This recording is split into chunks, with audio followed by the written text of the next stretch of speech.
time I'll be cooking Sotanghon Guisado, pero easy cook siya guys. So let's start! For our ingredients, we have our sotanghon, tofu, Japanese miso paste, chicken, brown mushroom or tawag dito ay bona shimeji, carrots, onion, and garlic.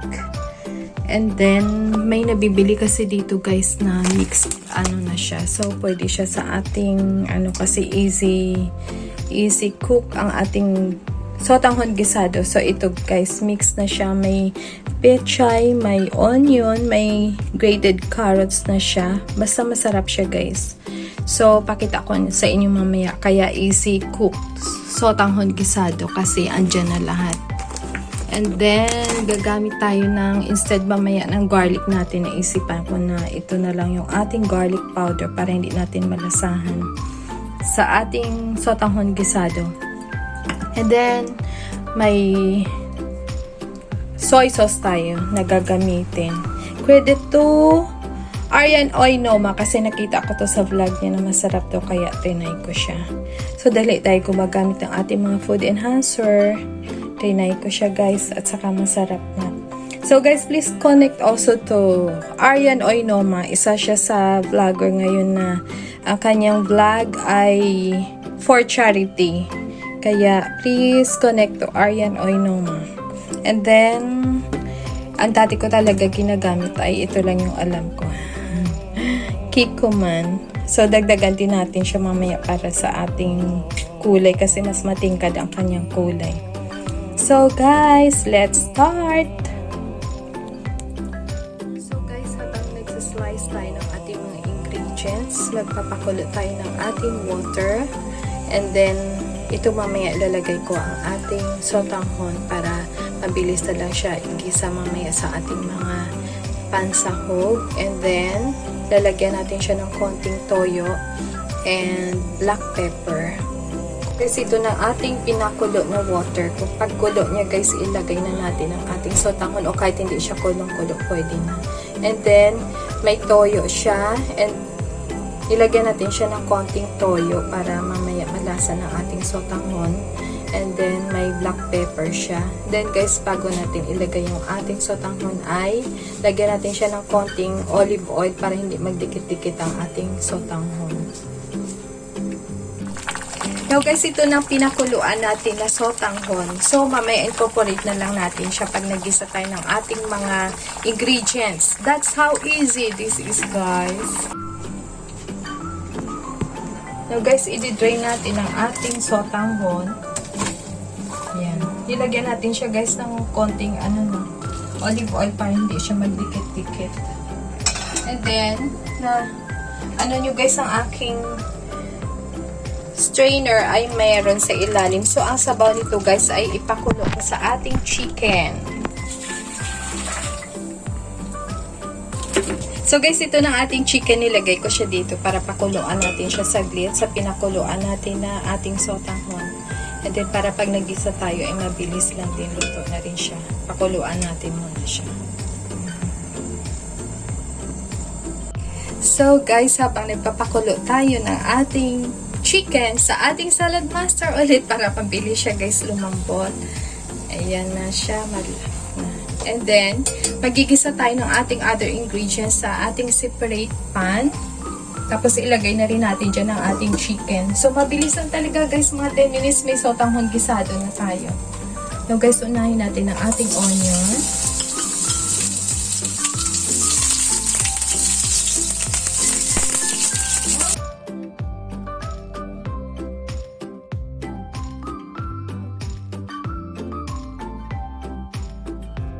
So, ilagay na rin natin guys yung ating chicken dito.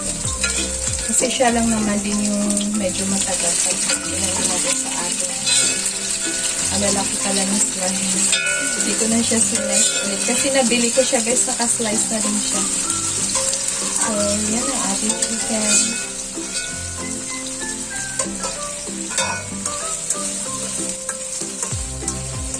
So guys, dahil lagyan natin siya ng ating miso paste, lagyan mo natin sa ating miso paste.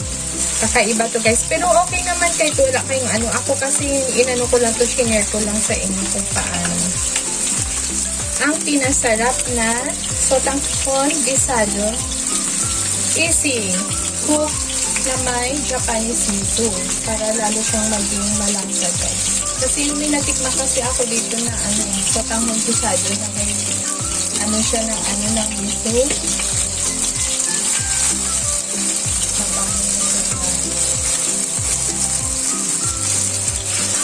Easy but yummy, nutritious. And then next natin guys ay ang ating carrots.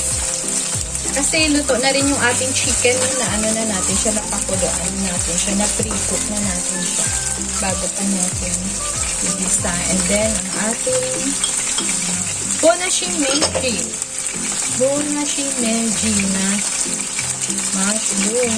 Ito guys yung paborito namin na mushroom dito.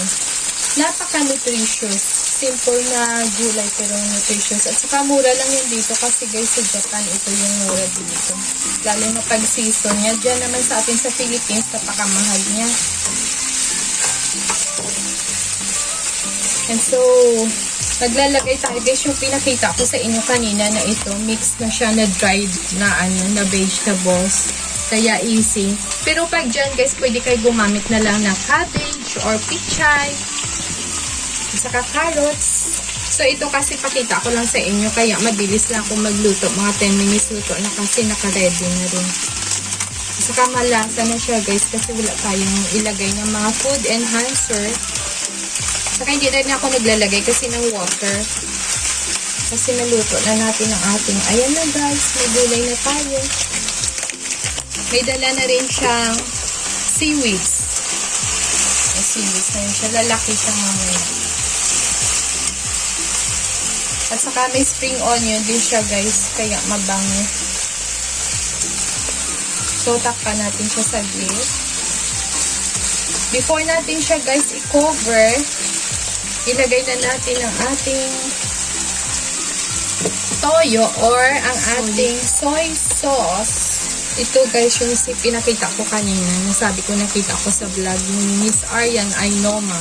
Dati kasi isa lang yung alam ko dito na soy sauce, yung kikuman lang. Ito talaga mas masarap siya pero medyo mahal nga lang siya. Ngayon dagdagan natin siya ng ating kikuman para kasi mas dark kasi yung kulay ng kikuman natin.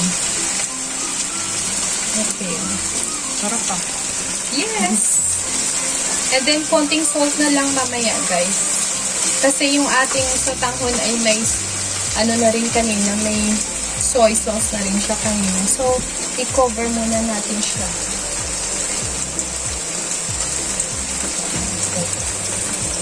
I-cover natin siya ng cover ng ating salad master. So, guys, maglagay na tayo ng ating garlic powder kasi tayo naglagay kanina nung nag-isa tayo ng bilog para sa taste bud natin guys, hindi natin mamaya malasahan pagtuto na siya. Ayan na. And then maglagay tayo ng salt to taste kasi hindi pa tayo naglagay ng salt. Okay. And then incorporate na rin natin ang ating tofu kasi yung tofu natin kanina guys luto na siya, diba? May nabibili kasi dito na luto na tofu. Ayan na, luto na siya guys. So guys, para hindi ma-overcook ang ating gulay, gaya ng ating carrots at saka yung ating mushroom ay ilagay na natin ang ating pinakuluan na luto na rin talaga siya na sotanghon. So imimix lang natin siya guys, and then we have our Sotanghon Guisado. Easy cooked.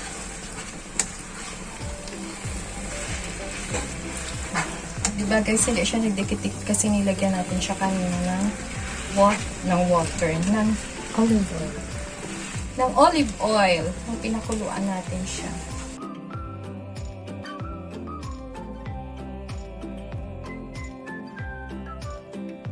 Now guys, luto ng ating Sotanghon Guisado. Magpi-platings na tayo. Now guys, here's our finished product ng ating Sotanghon Guisado. Ready to eat. Now guys, luto ng ating Sotanghon Guisado. Hope you enjoyed watching our cooking video for today, guys. Please continue to watch, like, and subscribe our YouTube channel. Thank you for watching, guys. Let's eat!